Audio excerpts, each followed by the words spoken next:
வணக்கம் தலைமையிலே. இன்றைக்கு ஜூன் மாதம் 16ஆம் தேதி செவ்வாய்க்கிழமை. இஸ்ரேல், அமெரிக்கா, லெபனான், ஈரான் இந்த சண்டை நிறுத்தம் எப்படி இருக்குன்னு ஒரு பார்வை. மேலும் அடி உதவுவது போல அரபுகள் உதவ மாட்டார்கள், அதையுமே நம்ம இன்னைக்கு தெரிஞ்சுக்கலாம். நேற்று இரவிலிருந்து இஸ்ரேல் மீதான அனைத்து வகை தாக்குதலையுமே இசபுல்லா பயங்கரவாத குழுக்கள் நிறுத்திவிட்டார்கள். அவங்க என்ன சொல்றாங்கன்னா, சண்டை நிறுத்தம் லெபனானுக்கும் பொருந்தும், அதனால நாங்கள் இஸ்ரேலை தாக்க மாட்டோம் என்று அந்த ட்ரோன் ராக்கெட் தாக்குதல்கள், இஸ்ரேல் ராணுவ வீரர்கள் மீதான தாக்குதல்கள் மற்றும் ஜிகாதி தாக்குதல் எதுவுமே இல்லை, எல்லாத்தையுமே நிப்பாட்டிட்டாங்க. இஸ்ரேலுமே மிகப்பெரிய அளவில் லெபனானுக்குள்ள எந்த வித தாக்குதலையும் நடத்தவில்லை. அதை தாண்டி முக்கியமாக இந்த தெற்கு லெபனானிலிருந்து விரட்டி அடிக்கப்பட்ட இந்த மக்கள், அந்த லெபனான் மக்கள் மீண்டும் அவர்கள் இருந்த இடத்துக்கு திரும்ப வராங்க. கேட்கும்போது சண்டை நிறுத்தம் வந்துவிட்டது, இனி தாக்குதல் இருக்காதுன்னு சொல்லி இந்த சண்டை நிறுத்தத்தை பயன்படுத்தி எந்த மக்கள்லாம் வெளியே போனாங்களோ திரும்ப அவங்க இடத்துக்கே வராங்க. அந்த இடத்துல இஸ்ரேல் ராணுவம் இருக்குது. வரவங்க என்ன சொல்றாங்கன்னா, பழைய அளவுக்கு எங்களுக்கு வீடுகள் இல்லாட்டியும் பரவாயில்ல, ஒரே ஒரு அறை இருந்தா கூட நாங்க அங்க வாழ்வோம் அப்படின்னு வந்தோம் அப்படிங்கிறாங்க. அப்படி ஒரே அறையுமே இல்லை, நாங்க ஒரு அறை கூட ரூம் இல்லை. ஒரு 2 அல்லது 4 நாட்கள்ல இந்த இடங்கள்லயே இந்த இடிபாடுகளுக்கு இடையவே நாங்கள் வாழ பழகிக்கொள்வோம், ஆனால் இங்கே தான் வருவோம்னு சொல்லி அந்த மக்கள் திரும்ப வந்துகிட்டு இருக்காங்க. இந்த மார்ச் மாதம் லெபனான் மீது தாக்குதலை இஸ்ரேல் ஆரம்பிச்சாங்க. லெபனானுக்குள்ள போனாங்க. இன்னைக்கு ஜூன் 16, 36,000 வீடு அடிச்சிருக்காங்க. நம்பவே முடியாது. அதாவது தாக்குதல் சமயம் ஒரு 100 நாள் வரும். சரியா சொல்லணும்னா 100 நாள்ல 36,000 வீடு அடிக்கிறாங்கன்னா ஒரு நாளைக்கு சராசரியாக 360 வீடுகளை தரை மட்டம் பண்ணியிருக்காங்க. இப்போ அந்த சண்டை நிறுத்தம்னால புகைப்படங்கள், வீடியோக்கள் அதிகமாக வருது. எப்படி இது சாத்தியம் என்றே புரியவில்லை. இஸ்ரேல் இராணுவத்தில் சண்டையும் போடுறாங்க, இடங்களை கைப்பற்றவும் செய்கிறாங்க, தொடர்ச்சியாக முன்னேறவும் செய்கிறாங்க. அதே சமயத்தில் இந்த வீடுகளை இப்படி தரை மட்டம் பண்ணி காட்டுறாங்க. இன்று வரை 3700 பேர் லெபனானுக்குள்ள அந்த பகுதியில் கொல்லப்பட்டிருக்காங்க. ஒரு புயலுக்கு பின் அமைதி அல்லது ஒரு ராட்சதர்கள், நம்ம அந்த காலத்துலலாம் படிப்போம், ராட்சதர்கள் அந்த பகுதிக்குள்ள போய் அந்த பகுதியவே சூறையாடி விட்டு சென்றது போல இருக்கு அந்த லெபனான், அந்த பகுதியுடைய மக்கள் வீடுகள் இருக்கும் நிலைமை பார்க்கும்போது. இசபுல்லா நேற்று திரும்ப அறிக்கை கொடுத்துருக்கான். அவன் என்ன சொல்றான்னா, அந்த பயங்கரவாத குழு, லெபனான் மக்கள் இனிமேல் ஈரானுக்கு விசுவாசமாக இருக்க வேண்டும், உங்களை காப்பாற்றியது லெபனான் அல்ல, லெபனான் அரசு அல்ல, ஈரான் தான் காப்பாற்றியது, இந்த சண்டை நிறுத்தத்தில் உங்களையும் சேர்த்தாங்கன்னு சொல்லி அவன் பேட்டி கொடுத்துருக்கான். எவ்வளவு ஒரு முட்டாள்தனமான புரிதல் மற்றும் பேட்டி பாருங்க, எவ்வளவு பெரிய மூளை செலவை பாருங்க. 36,000 வீடுகள் இடிக்கப்பட்டதற்கு, 3700 பேர் மக்கள் கொல்லப்பட்டதற்கு, பல ஆயிரம் மக்கள் மருத்துவமனையில் இருப்பதற்கு, அத்தனைக்குமே காரணம் இசபுல்லா பயங்கரவாத குழு மற்றும் ஈரான் தான். ஆனால் அவன் இன்னைக்கு அறிக்கை விடுறான், நீங்கள் லெபனானுக்கு விசுவாசமாக இருக்காதீங்க, ஈரானுக்கு விசுவாசமாக இருங்க அப்படின்னா இவனுக்கு எவ்வளோ பெரிய மூடர்கள், எவ்வளோ பெரிய ஒரு பைத்தியக்காரர்கள் என்று நமக்கு புரியும். இனி அங்கே என்ன பிரச்சனையாகும் அப்படின்னா, அந்த பகுதிகளில் இஸ்ரேல் ராணுவ வீரர்கள் இருக்காங்க. அந்த மக்கள் திரும்ப அவங்க வீட்டுக்கே வராங்க. இஸ்ரேல் ராணுவ வீரர்களோட மோதல்கள் ஏற்படும். திரும்ப தாக்குதலை நடத்துவதை தவிர இஸ்ரேல் ராணுவ வீரர்களுக்கு வேற வழி இருக்காது. இஸ்ரேல் ராணுவ வீரர்கள் உள்ள இருக்க பிரச்சனை இருக்கும். ஒருவேளை அங்கிருந்து வெளியே வந்தா பிரச்சனை இருக்காது. ஆனால் இஸ்ரேல் அரசு பிடித்த பகுதியை நிச்சயமாக விட்டு வெளியே வர மாட்டேன்னு சொல்றாங்க. இடிஞ்சு போன வீட்டுக்கு அந்த மக்கள் வராங்க. நாளை நிச்சயமாக பிரச்சனைகள் வரும். இது லெபனானுடைய நிலவரம். அதே போல இஸ்ரேல், அமெரிக்கா, ஈரானுக்குள்ள எந்தவித தாக்குதலும் நேற்றிலிருந்து நடக்கலை. எந்த மோதல், கருத்து மோதல்கள் கூட எதுவுமே இல்லை. மிக அமைதியான நிலையில் இருக்கு. இந்த ஹொர்மோஸ் ஜலசந்தியில் கன்னி வெடிகள், கடலுக்குள் கன்னி வெடி புதைத்திருக்கலாம் என்ற ஒரு ஐயப்பாட்டில் அது சோதனை பண்ணிட்டு இருக்காங்க. எனக்கு தெரிஞ்சு மிகப்பெரிய அளவில் கன்னி வெடிலாம் புதைக்கல. ஈரான் வாய் மிரட்டல் விடுத்துக்கிட்டு இருந்தாங்க. மிக அதிக அளவு கன்னி வெடிகள் அங்கே இல்லை. அதனால விரைவில் அந்த சோதனை முடிஞ்சிடும். ட்ரம்ப் என்ன சொல்றாரு அப்படின்னா, நேற்று சொல்லியிருக்காரு, இந்த வெள்ளிக்கிழமைக்கு பிறகு, இந்த வர வெள்ளிக்கிழமை தான் சுவிட்சர்லாந்தில் ஜெனீவாவில் கையெழுத்தாகுது. இந்த பாகிஸ்தான் மத்தியஸ்தம் பண்ணிய அமெரிக்கா, ஈரான், இஸ்ரேல் இடையேயான அந்த சமாதான ஒப்பந்தம் கையெழுத்தாகுது. இஸ்ரேல் கலந்துக்க மாட்டாங்க. அமெரிக்கா, ஈரான் மற்றும் பாகிஸ்தான் வந்து கையெழுத்திடுவார்கள். வேறு சில அரபு நாடுகள் அங்கே போவாங்கன்னு தோணுது. அதன் பின்னால் அந்த வெள்ளிக்கிழமைக்கு பின்னால 60 நாட்கள் எந்தவித டோல் சுங்க வரி கட்டாமல் அனைத்து கப்பலும் அந்த பக்கம் போகலாம் வரலாம் அப்படின்னு இருக்காரு ட்ரம்ப். வர வெள்ளிக்கு அப்புறம் இப்பவே போகலாம், இப்பவே வந்து போகலாம். கன்னி வெடிகள் பிரச்சனை இருக்கு. ஆனால் ஈரான்லேருந்து அறிக்கை கொடுத்துருக்காங்க, அதாவது டோல் இல்லாட்டியுமே அந்த பகுதியை பாதுகாப்பாக கடப்பதற்கு ஈரான் மற்றும் ஓமன் சொல்லும் இன்சூரன்ஸ் கட்டணம், காப்பீடு கட்டணம் என்று வரும். நீங்கள் காப்பீடு கட்டிட்டீங்கன்னா பத்திரமா போகலாம் வரலாம். முழு பாதுகாப்பு எங்கள் இராணுவம் கொடுக்கும், ஓமன் இராணுவம் கொடுக்கும் சொல்லி அவங்க பேசியிருக்காங்க. ஏதாவது ஒரு வகையில் இலவசம் இல்லாமல் பணம் செலுத்த வேண்டியிருக்குன்னு சொல்லி ஈரான் சொல்கிறாங்க. வருகின்ற நாட்களில் வெள்ளிக்கிழமை தாண்டி அது தெரியும்.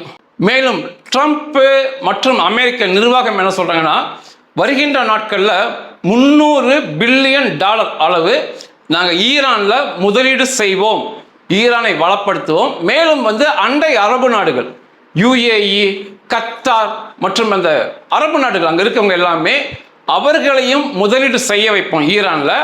அது ஈரான் நடந்து கொள்ளும் விதத்தை பொறுத்து இருக்கு அப்படிங்கிறாங்க. அதாவது அந்த யுரேனியத்தை சொன்னபடி கொடுத்து விட வேண்டும், ஏவுகணையை மட்டுப்படுத்த வேண்டும். இந்த குட்டிச்சாத்தான்களுக்கு இசபுல்லா, ஹவுதி, இஸ்லாமிக் ஜிகாத் இவர்களுக்கு உதவுவதை நிறுத்தும் போது எங்களுடைய முதலீடு அதிகரித்து கொண்டே போகும் ஈரானுக்குள்ள அப்படின்னு இருக்காங்க.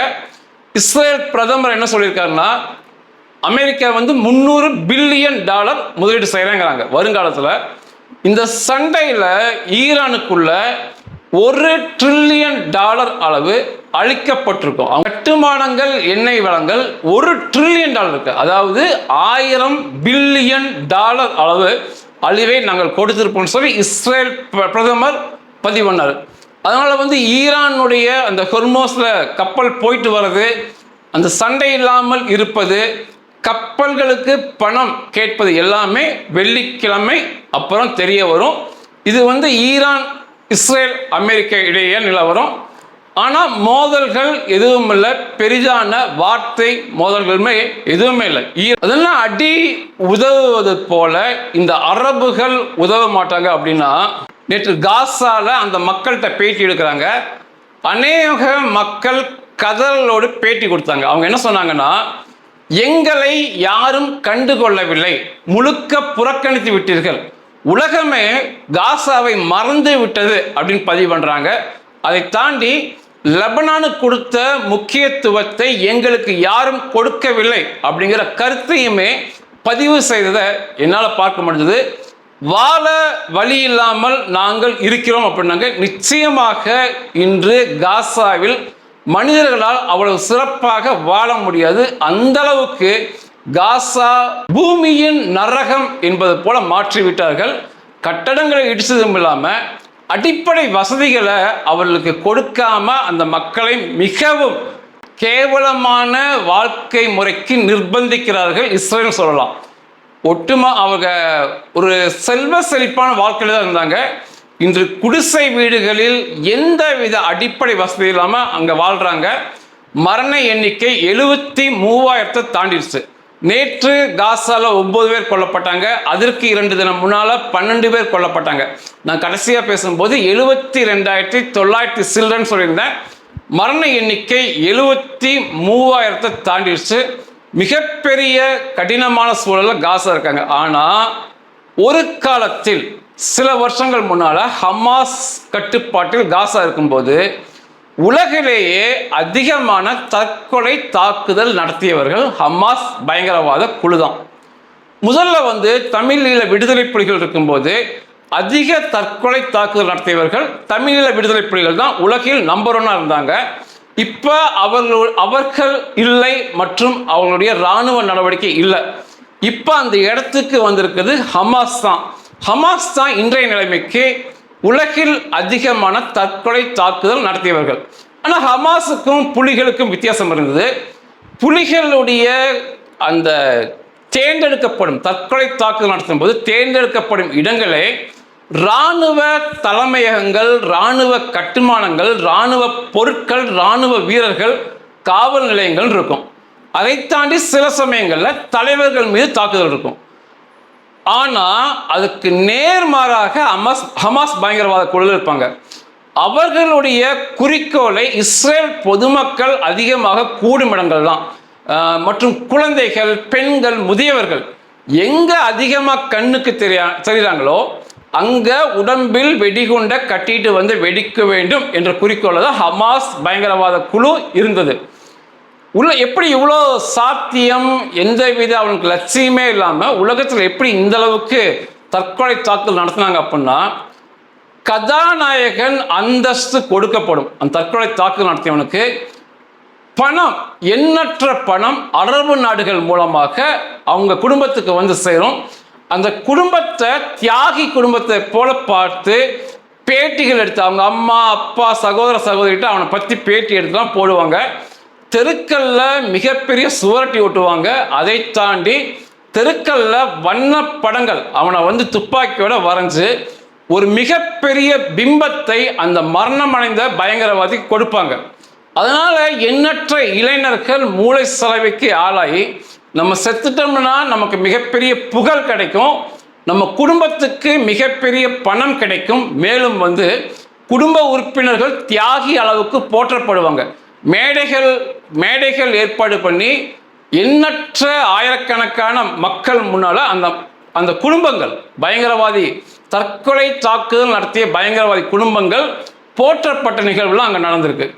அதனால வந்து மூளைச்சலவைக்கு உள்ளாகி பண ஆசை இதையெல்லாம் தாண்டி அந்த 72 கன்னி வந்து கிடைக்கும் என்ற ஆசை, தற்கொலை செய்துக்கிட்டு செத்த அந்த நொடி, அடுத்த நொடியே அவனுக்கு வந்து இப்படி பொதுமக்களை, அப்பாவி மக்களை கொன்று இந்த தற்கொலை தாக்குதல் நடத்தும் போது, புனித போர் செய்யும் போது அடுத்த நொடி வந்து எந்த வித விசாரணை அவனுக்கு இல்லை, அவன் சொர்க்கத்துக்கு போயிடுறான்.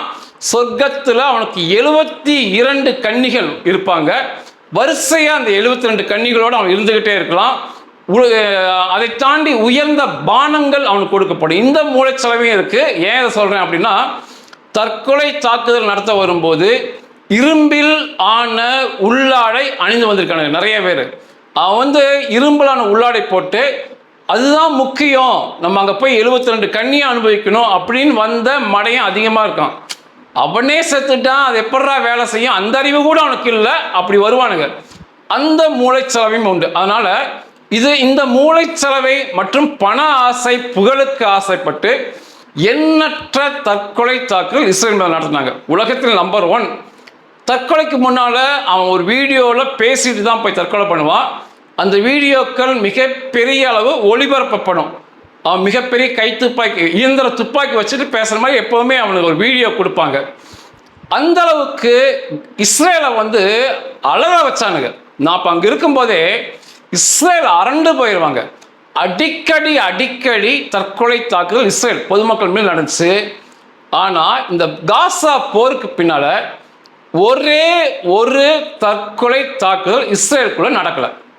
எவ்வளோ பெரிய வித்தியாசம் பாருங்க. இதுதான் அடி உதவுவது போல அரபு பயங்கரவாதி உதவ மாட்டேன்னு சொல்லி உலகத்தில் நம்பர் 1 தற்கொலை தாக்குதல் ஹமாஸ். இன்னைக்கு ஒரே ஒரு தற்கொலை தாக்குதல் இஸ்ரேலுக்குள்ள அவங்களால நடத்த முடியல. எவ்வளோ பெரிய வேறுபாடு பாருங்க. இப்போ நீங்கள் சில தாக்குதல் வந்து கேள்விப்பட்டிருப்பீங்க. அது வந்து இயந்திர துப்பாக்கி எடுத்துட்டு வந்து இஸ்ரேலுக்குள்ள துப்பாக்கியில் சுட்டது. 1 அல்லது 2 சம்பவங்கள் இஸ்ரேல் பதிவாச்சு இந்த சண்டைக்கு அப்புறம். அதை தாண்டி கார்களை எட்டு வந்து இஸ்ரேலுக்குள்ள பொதுமக்கள் மீது மோதியது. அது ஒரு 4 தாக்குதல் பதிவாச்சு. ஆனால் உடம்பில் வெடிகுண்டு கட்டி கொண்டு வந்து அங்கே குதித்து அந்த பொதுமக்களை, இஸ்ரேல் பொதுமக்களை கொன்ற சம்பவம் 1 கூட இல்லை. சில வருஷங்கள் முன்னால் உலகத்தில் அவர்கள் தான் நம்பர் 1. இதுதான் சொல்றது. இதே தலைகீழாக இந்த காசா அழிக்கப்படாமல் மேற்கு கரை வெஸ்ட் பேங்க்ல போய் அந்த யாசர் அரபாத் பயங்கரவாதி யாசர் அரபாத் ஆட்கள் ஆட்சி செய்யும் இடத்துல இஸ்ரேல் இவ்வளவு பெரிய தாக்குதல் நடத்தியிருந்தாங்கன்னா காசாலிருந்து குறைந்தது ஹமாஸ் பயங்கரவாதிகளிடமிருந்து 500 தற்கொலை தாக்குதல் இஸ்ரேலுக்குள் நடத்தப்பட்டிருக்கும். இந்த நேரத்தில் அந்த அளவுக்கு ஒன்றுமே அவர்கள் செய்ய முடியாதபடி முடமாக்கி வைத்திருக்காங்க இஸ்ரேல் இராணுவ வீரர்கள். அதனால நிச்சயமாக அந்த பகுதி அரபிய மக்களுக்கு, அந்த பயங்கரவாதிகளுக்கு, பயங்கரவாத பிரிய மக்களுக்கு அடிதான் உதவும் அப்படிங்கிறது தெல்ல தெளிவாக புரியும். அவ்வளவு வீர வசனம் பேசுவானுங்க. நாங்க தான் உலகத்திலேயே பயங்கரமான ஆட்கள், புனித போராளிகள், புனித போர் செய்வோம், எங்க உயிரை பத்தி கவலையே பட மாட்டேன், எப்பவுமே வெடிப்போம்லாம் பேசினானுங்க.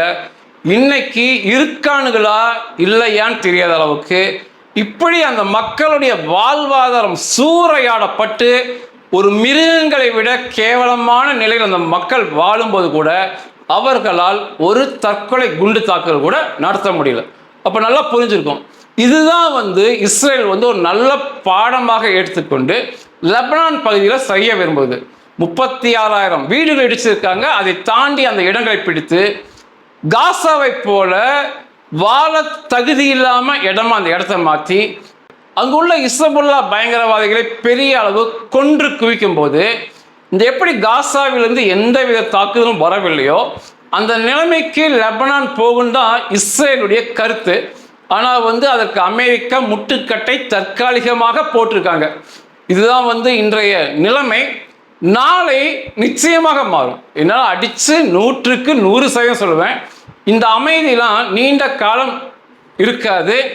கையெழுத்து போடுகின்ற வெள்ளிக்கிழமை வரைக்கும் அமைதி இங்கே இருக்கான்னு சந்தேகம். அதை தாண்டி இருந்தாலுமே ஒரு சில மாதங்கள் கூட அமைதி லெபனான் பகுதியில், ஈரான் பகுதியில் இருக்காது. நிச்சயமாக மீண்டும் தாக்குதல் போரை நோக்கி தான் செல்வாங்க. ஏன்னா இந்த பயங்கரவாதிகளுக்கு, அரபிய பயங்கரவாதி பிரிய மக்களுக்கு அடி ஒன்றுதான், மரணம் ஒன்றுதான், அவர்கள் வீட்டை இடிப்பது ஒன்றுதான் அவர்களை அமைதியாக வாழ வைக்கும் முறை. நன்றிகள்.